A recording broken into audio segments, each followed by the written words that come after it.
Rave party కేసులో హేమకి కాస్త relief దొరికింది. ప్రస్తుతం జ్యుడిషియల్ కస్టడీలో భాగంగా పరప అగ్రహార జైలులో ఉన్న ఆమెకు బెయిల్ మంజూరైంది. బెంగళూరు రూరల్ ఎన్జీఎస్ ప్రత్యేక కోర్టు హేమకు షరతులతో కూడిన బెయిల్ని మంజూరు చేసింది. హేమ నుంచి ఎలాంటి డ్రగ్స్ లభించలేదని, చాలా రోజుల తర్వాత వైద్య పరీక్షలు నిర్వహించారని హేమ తరపు న్యాయవాది మహేష్ కిరణ్ వాదించారు. దీంతో షరతులతో కూడిన బెయిల్ మంజూరు చేయాలని కోర్టు ఆదేశించింది. కొన్ని రోజుల క్రితం బెంగళూరు పోలీసులు జీఆర్ ఫామ్ హౌస్ పై దాడి చేసినప్పుడు నటి హేమ కూడా పట్టుబడింది. అయితే ఈ వార్త బయటకు రాగానే హేమ అదే ఫామ్ హౌస్ నుండి వీడియోను రికార్డు చేసి సోషల్ మీడియాలో షేర్ చేసింది. ఈ వీడియో ద్వారా తాను హైదరాబాద్లో ఉన్నట్లు చూపించే ప్రయత్నం చేసింది.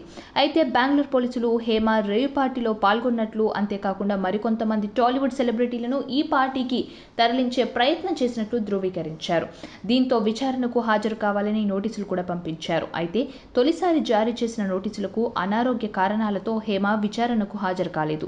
దీంతో రెండోసారి కూడా బెంగళూరు పోలీసులు నోటీసులు జారీ చేశారు. అప్పుడు బూర్కా ధరించి విచారణకు హాజరైంది. ఆ తర్వాత కోర్టు ఆమెకు 14 రోజుల పాటు జ్యుడిషియల్ కస్టడీ విధించింది.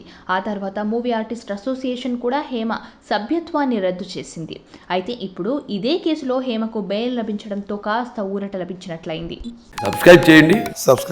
Please do subscribe to Please like, share and subscribe to top Telugu TV. Top Telugu TV.